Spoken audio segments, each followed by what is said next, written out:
Welcome to the DevReady Podcast, where we're helping non-techs build better tech. Today we have Darryl Carr joining us. Darryl is an experienced architect. He's been in technology for over 30 years now. He's a professional builder, judge on many different awards as well. So Darryl, thanks for joining us. Thanks, guys. Appreciate it. Now, Darryl, I like everyone to introduce themselves, tell us a bit about your history. So take us a bit on a journey of Darryl's experience and some of the things you're involved with.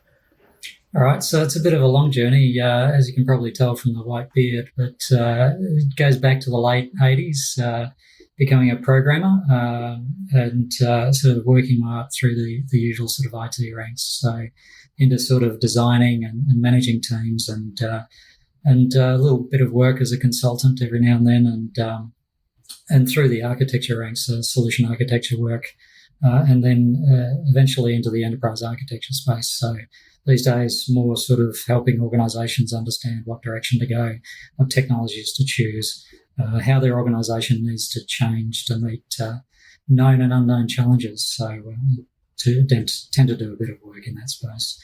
Also get heavily involved in running of events. So I've been helping to build a sort of a better architecture community, global community over the last few years. I act as an editor for the Enterprise Architecture Professional Journal. I chair events. I sit on a lot of advisory boards and committees for various events around the world. And in my spare time, when I get it, I like to help out with things like judging local and national awards like the I Awards and the Insight Awards here in Perth in Western Australia. That's basically me. It's sort of very busy doing everything I can to help both sort of improve the architecture discipline and help architects and companies on their journey. Perfect, Darryl. So one thing that people might be asking themselves, especially if they're in the middle of developing product, they always look at software developers and what does that mean, and they look to engage them. Tell us a bit about the architecture industry, what that means to people that are listening in, and what that can mean to your product as you develop it moving forward. Yeah, that's a good point. So architects, they tend to be sort of overlooked in some circumstances, and I think that during the sort of increased awareness of the agile movement, we've seen architects sort of wondering where they fit into the puzzle. One of the things with architecture is that there are multiple disciplines that sort of come under that umbrella. So I've talked about how I was a solution architect and an enterprise architect, and they're very different roles. One's more, the enterprise architect is more sort of strategic focused. Solution architects tend to work on projects. But then there's security architects, technology architects, the ones that sort of concentrate more on infrastructure, application architects. So there's a broad umbrella of architects that you could be employing for different reasons. And I guess the sort of solution architect is the one that sort of tries to balance all of those disciplines and bring them together into something that's useful. But one of the challenges with an architect, of course, is that they don't get to design interfaces. They don't do the sort of, I'm a big fan of human-centered design, so talk to people about design thinking and how to embrace that and get feedback loops with the customers going. The architect tends not to get involved in those. They end up sort of more concentrating on the things that make it usable, that make it perform better, that meet legislative requirements, those sorts of things. So they're in the background, making sure that it's a good experience, but don't necessarily get involved in that sort of upfront engagement with customers. So architects for me are the ones that you want to go to make sure that when you're building something, it's built well, it'll perform well, it'll scale well, and they can help guide your people in how to build this solution the best way possible. Yeah, so they deliver on the outcomes that you're after. That's not right. Just the shiny, flashy experience that looks good. That's good, and that's important as well. You have to be engaging in what you're putting out to market. But if your app takes a minute to load and keeps crashing because the load being placed on it by users is more than the infrastructure can handle, you'll soon find yourself without any users. And that's things that people need to think about that maybe aren't considering, especially when they're getting in that early stage ideation component. But think about, oh, let's build an app or solution to this problem. People are not generally thinking about scale. They're just looking at something functional. And there's something that, yeah, from your experience, what's some of the challenges if they just look at function rather than the holistic approach to making sure this thing is going to scale with the business or to a point? And sometimes you might build something where it only scales to X point, and there might be a reason for that. So it might be an MVP, for example, and you might say, okay, this may be able to handle to this point, but beyond that, we might have to re-engineer this thing. So from an architect's perspective, getting them involved, what does that mean, and when should they get involved? Yeah, that's a good point. My personal view is involve your architects as early as possible. So if they can be as a part of the conversation with if it's a business analyst or whether it's a UX designer, be involved in those conversations early. Understand what the problem is. If you're getting everything secondhand, you're more likely to be misinterpreting the intent. So if they can be involved up front, that's great. One thing I would tend to say to people who want to build something new is don't launch straight into the technology. Figure out how you're going to actually offer something to market, get some customer feedback loops going, do some paper-based interactions with them, have a workshop, play around with some post-it notes. Don't just go off and spend hundreds of thousands of dollars building something just to validate that it works. So that's important as well. But once you get beyond that point, you think you've got something that you want to build and you're looking for some skilled resources to be able to help build it, then think about the fact that there are two halves to your requirements list, or your backlog, if you like. One is the functional requirement and the other one is the non-functional. And I think the non-functional doesn't get a lot of airtime these days. It's not as sexy. There's a different sort of group of people you need to engage with. But as I say, down the track, the shortcuts that you take now are the ones that are going to stop you being able to scale later. So that's important to think about. What I find personally is that there are not a lot of people out there that have the skills to elicit those non-functional requirements, to bring those out into the open and discover the things that you need to consider when you start designing how the solution might hang together. On the non-functional requirements, people might not get what that actually means. Can you explain that in a bit more detail and give some examples of what that could mean to some people jumping into a development project? Yeah, so there's a list of illities that tend to be talked about here, accessibility and things like that.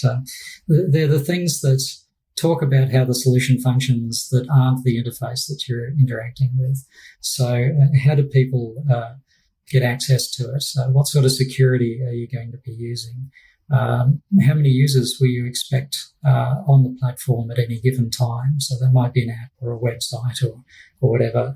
Are there seasonal peaks that you're expecting? I worked in an organisation once that had a website that would be regularly brought down because at tax time everybody wanted to get on and get their tax statements. I wonder which department it was. it would then crash. So that's important. So there's a number of these sorts of considerations that need to be fleshed out. The classic ones, of course, are: do you want it to operate 24/7? Is that every day of the year? Is it going to be 10 concurrent users or 1 million? Those sorts of things. They're important, as is security and things like, are there any legislative obligations? Do you have to worry about the Spam Act, for instance, in terms of your communication with your customers when they sign up and you start sending them information? There are a myriad of considerations that need to be taken into account once you're attempting to scale and you're putting a solution out there. I think that conversation there covers scalability and what that means.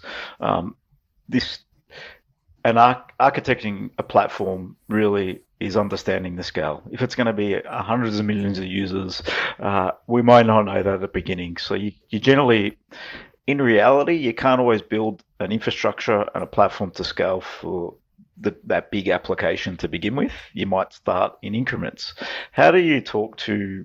I know you mentioned this before. You advise a little bit on the startup world or that new idea world.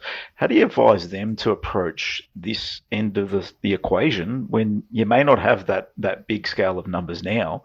What should they put into place to allow them to move forward and scale their product out? As I said before, the idea of getting some ideas off the ground without building things is a good idea. If it's more sort of inclined to require an actual interface, some sort of functional sort of prototype, if you like, there are plenty of options available to do rapid prototyping. There's plenty of platforms out there that you can look at that enable you to build things quicker without needing to employ a number of technical resources, which can be difficult to find the funding for before you've got some sort of proven product out there, or at least a demonstration. Solutions like OutSystems, which is a low-code development platform, you can very quickly prototype ideas. It's a novice and a non-technical person can use that platform. You can put something out on their cloud and have 100 users use it. So that's a great tool, I guess, for validation with customers, get some feedback going, refine the model, and then you've got a prototype that you can put in front of potential investors and say, well, this is what we found, this is the work that we did, this is the actual customer feedback that we had and how we improved it, and you can show traction. So those sorts of options are there. I'd also recommend that you find a good, trustworthy technical advisor, somebody who can come in and advise your team on what the sort of things are that you'll eventually need to think about that you might need to start considering now, so that you're setting yourself up for success and not finding yourself with a whole bundle of dead ends or brick walls to run into as you go about the process. I think that's some really good advice there, because we can always jump in and start building. That's probably one of the biggest mistakes that most people make when building any tech product. They can just jump in and start developing. And with the worlds of in the world of agile, people just like to jump in and build things, which is all well and good. But yeah, having something written on paper is a good starting point. And yeah, some sort of low fidelity sort of prototyping is a really good way to look at it and just test your outcomes, because generally the reason why projects go wrong is they're, one, not clear on what the experience should look like. They're not clear on what the problem really is. They might not be clear on the user's expectations, and they might not be clear how to deliver this thing. So clarity is one of the key things across anything. And the more you can test and evolve your concept before getting into development and getting clear on the key outcomes, objectives, what users really need, the better chances you have of succeeding. And you may choose not to develop this thing too. That's an outcome that many people can get to. And I think that's a good outcome, rather than spending that $100, $200, $300 million on developing product that no one wants to use. That's right. And of course, as I say, there's lots of platforms out there. There are companies building platforms specifically for this purpose, and you can leverage their development budget. You don't have to spend that yourself. So that's always good to remember. And as a startup, you're having that limited budget, whether you're putting your own money or you're looking for investment, it's really important to have that prototype and that idea evaluated before you go through the proper development, go through and spend all your money on something that might necessarily not work. So it's not guaranteed that your idea is going to hit the right target or be the right product. And if it is the right product, not necessarily sell the message out right. So you're not necessarily just testing the idea, it's also testing the messaging to get your users. That's right. Yeah, it's as I say, I'm a big fan of sort of design thinking approaches and getting that feedback loop going. It's very important. When we look at designing a product, you mentioned one or two things there. You mentioned get a technical advisor, team. If you're looking for a tech team, what are some of the things that you want to be thinking about? From your architect, who should you be talking to, how you might be approaching those conversations if you're basically out there hunting for a tech team? What's some advice you can give some people here? Yeah, that's a good question. What I'm seeing at the moment, having sort of had these conversations for the last few years is that there are people out there setting up platforms that support, I guess, these types of conversations by offering the ability to find and validate the skills of technical people. So you've got organizations, there's one called Endorse, there's another one called Doc, and what they're doing is trying to set up a way of independently verifying people's ability and skill. They're focused more on the sort of hard technical skills at the moment, so things like development capabilities. But I expect that that'll increase over time, and you'll be able to see other people being able to have their capabilities independently verified on these platforms. So there's those that are evolving. Of course, there's always the sort of traditional sort of networking types of things. So get out there and meet people and learn new things from them and start to establish an understanding of who you feel you can trust or who they might be able to introduce to you that they trust. So that's the main sort of approach at this point. But it's interesting to see these new platforms being developed, and a number of them, Endorse and Doc in particular, are based on blockchain, and they're using that sort of trustless concept that's inherent in blockchain technologies to be able to have an independent consensus-based verification of skills. So it'll be interesting to see how that evolves over time. And generally, if there's a solution, there's a problem. Generally, this space is. There's a lot of people that sort of get stuck in the wrong little rabbit hole and end up spending a lot of their money just working with wrong teams, wrong people that aren't capable of really delivering what they're looking for. But it's a tough game, technology. It all is dependent on the person being able to communicate. Communication is really key. If you've got key stakeholders, if the people on the tech side cannot draw out the requirements and the features and the functions and the needs of the users, that's a big issue. So I think it's all heavy on the communication side, because generally the consumer or the person looking to build the product is not capable or may not be technical enough to understand what they don't know. And that's where the advisor or the team needs to be able to draw that out and collaborative work together. I see building tech is more a collaborative process between all key stakeholders, not just the developer and the person who has the idea. It's everyone and anyone in between. And I think the more you open up the conversation between everybody, the better outcome you're generally going to have. How have you found that in your world, and how do you find opening up those silos, especially if you're in the corporate space, and sort of outcomes you might find by doing that? Yeah, that's a really good point. In my experience, our ability to misinterpret each other seems to have no limits. So it doesn't. I think you mentioned the word clarity earlier, Yes. and that's really key, I think. And it takes practice.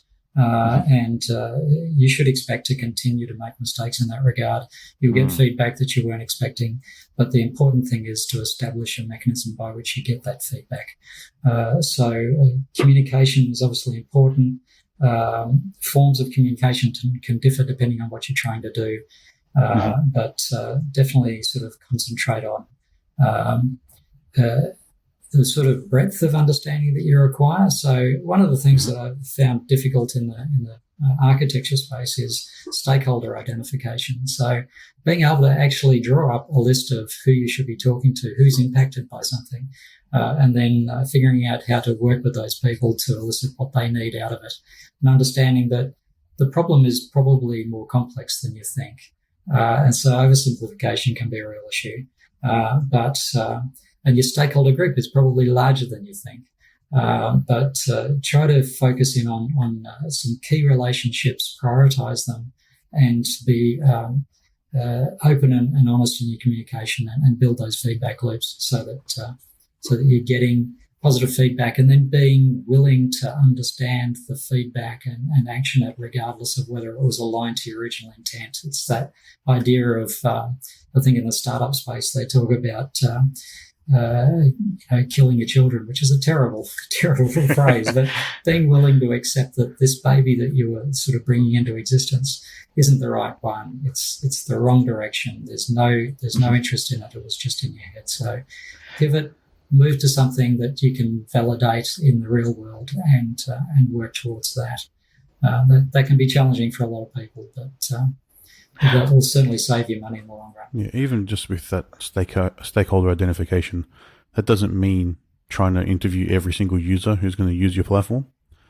And a lot of the time, it's like you said, it's difficult to find them all because most people assume that, yep, I've got the idea, I know how it should work. Or if it's like in a business setting, it's I'm a manager, I know what I'm doing. It's the people underneath have to do it this way. But it's not dealing with the people who are actually impacted by the system or going to use it.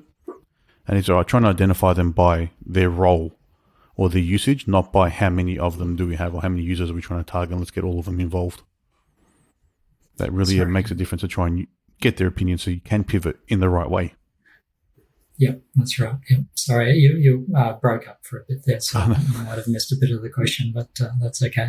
I get the idea. Yeah, absolutely. Being willing to change and understand the direction that is playing out in front of you, as opposed to sort of relentlessly trying to keep back on the original path that you thought you wanted to tread. That's I think that's a key thing for a lot of people to learn. I think one of the key realizations of being in business, I've been in business for 12, 13 years now, developing different product. We own our own SaaS product as well, is the thing that you just said there, be willing to kill your children or your babies.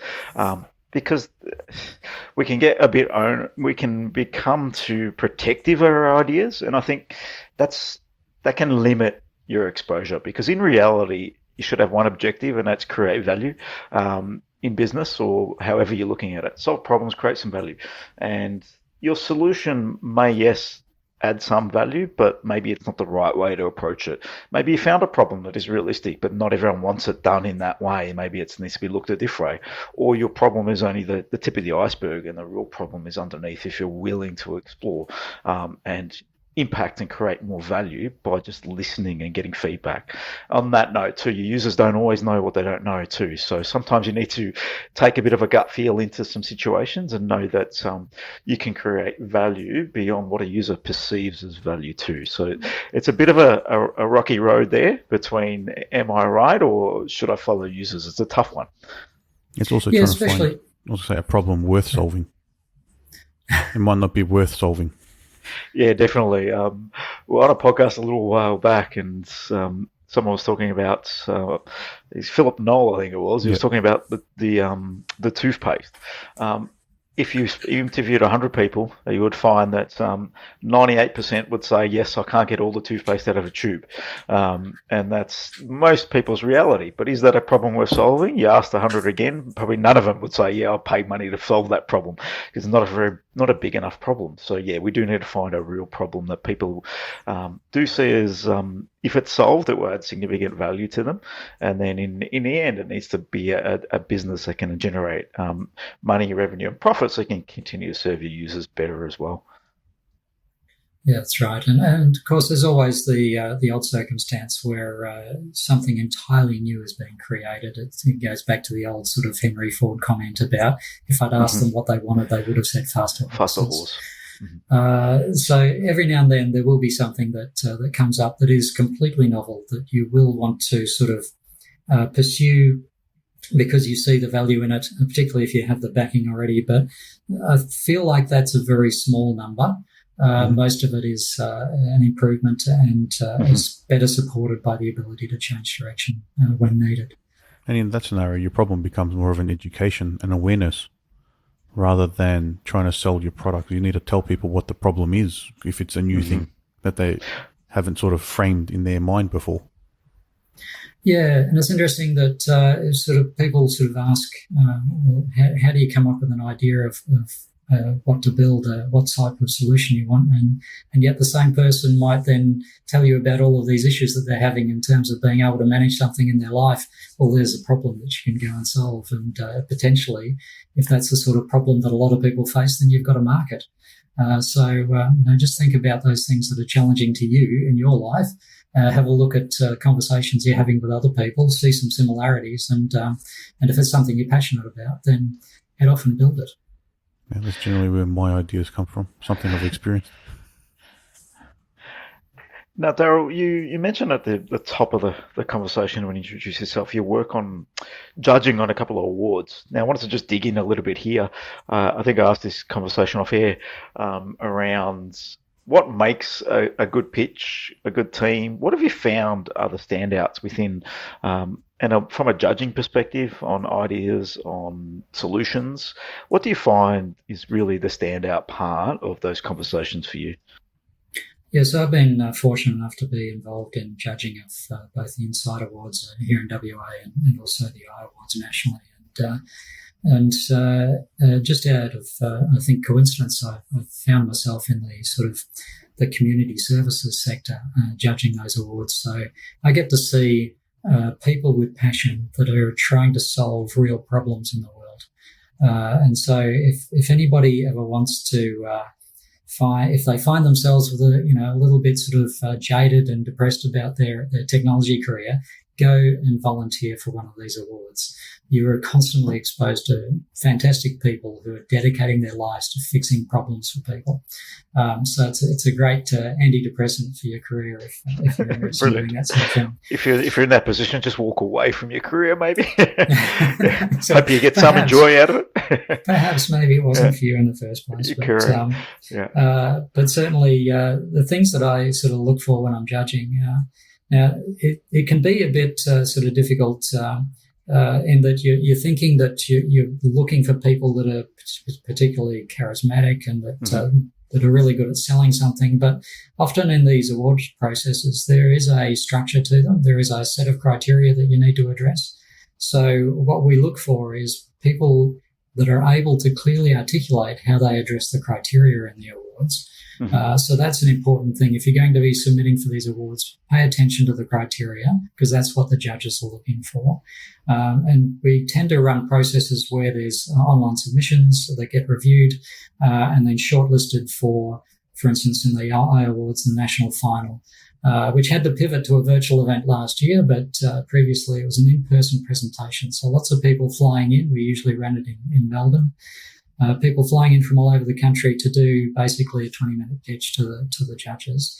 And that puts a lot of pressure on them. So obviously a lot of preparation is really important, understanding how you're going to address the main concerns of what that pitch is about, doing the rehearsals to make sure it's timed properly, and show that passion again.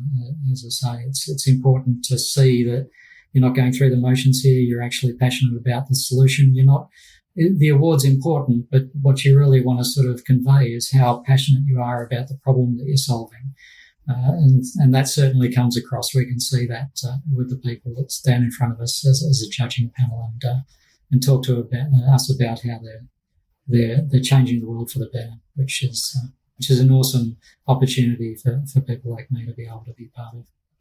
You mentioned passion about 7 or 8 times in that last minute conversation. So I think in anything in life, in work, we need a passion. And if you're going to jump all in on if it's an idea, even if it's in a business, whatever it might be, you need to be 100% committed and passionate that it's going to deliver outcomes and create some impact within your environment or just whatever, even in your world, basically. And if it's a big audacious goal, that's great. If it's just something that's going to solve a problem for 100, 200 people, that's a great thing too. You're still adding value, but you still need to be passionate to deliver it and see it through, because in the world of technology, you will have challenges. You will come across some particular things that may set you back, and hopefully there's not too many of those, because it has killed some projects along the journey just by not being in a position of thinking about everything. So yeah, just passion is important in all frames of world and in frames of everything you're doing. So I think that's pivotal to what you just said there. Yeah, I sort of remind people that on the journey that you go on, there will be obstacles. They will sort of, things will come up that will be challenging for you. And the thing that allows you to get over those hurdles is the passion, the drive that you have for what you're doing. So if there's sufficient, momentum through what you're trying to achieve, and you really believe in it, then the obstacles are easier to get over. They will be hard. There'll be technical challenges. There'll be people challenges. There'll be financial challenges. But if you're dedicating your life to fixing that problem, if you have a real passion about it, sorry to use that word again, but if you have a real passion about it, then it'll help you to drive past those obstacles. Perfect, Darryl. If now we started this conversation just exploring what architecture means. If along your journey, what would you advise people on 3 tips, or maybe one or two, when they're talking to an architect or some people that are in a world where they're going to help them develop or flesh out a product? What are 3 things you want to know before you jumped into working with somebody in this space? I'll tell you the 2 questions that I get asked a lot. Okay. Who are you and what are you doing here? That's not a good place to start. No. But look, and you're asking in terms of somebody's talking to an architect? So just looking for some people. So what should I be asking? What's some things I need to know when I'm jumping into some of these conversations? So if you're a startup getting out and looking for someone to develop your idea and get the ball rolling. Well, yeah, I've talked to a number of teams about the idea that, and I'm sure you've heard it yourself, about the pitch deck for a startup, and how there tends to be a lot of focus on a couple of areas. One is the team. So who are the people that you've got involved, and what are their backgrounds, and how can they sort of show that they are adding value to the effort that you're undertaking. And that's really important. The other thing, just as an aside, is that you've got some validation, you've got some data that backs up what you're trying to do, whether it's determination of what the market might look like, or validation from your customers, that sort of thing. So make sure that that's covered off. But when you're talking about your team, you want to be presenting a team that shows evidence that they know what they're doing, that they're passionate about it, but also have that experience and the skills required to be balanced across the sort of full gamut of what the team needs to be able to drive the idea forward. So, of course, then if you're looking for an architect to be part of that team, then you're looking for somebody who has evidence of the experience that they built over the course of their career. So one of the things about the architecture discipline, particularly as you get up into the sort of solution and enterprise architecture levels, but just as much for the others as well, I suppose, is that you have to accrue experience over a period of time. So they tend to be more senior in the sort of IT ranks, and that's because they have to have gone through the process of learning a whole bundle of things that then come together to help inform their work as an architect. So you're looking for evidence of that. You're also looking for somebody who believes in what you're doing and is willing to make all of that extra effort, because so many of these things are being done as part-time endeavours outside of people's day jobs. So are they passionate? Will they commit? And do they have demonstrable experience in the areas that you're interested in? Have they designed applications? Do they really understand infrastructure and security? What do they know about the public cloud platforms? Can they stand up an environment? If it's a technical role, can they stand up an environment in Azure or AWS or any other particular cloud platform that you're interested in working with? So there's ways of determining their technical skills, but also their fit for the team that you're building. Oh, perfect, Darryl. In terms of coming on the podcast, thank you for coming on and joining us and talking all things, a bit of architecture and a bit of everything else too, because I think we touched upon what it might mean to design an idea, and we talked about not technically jumping into products too early, and that's coming from an architect. So listen, everybody out there, because it's generally one of the biggest tips.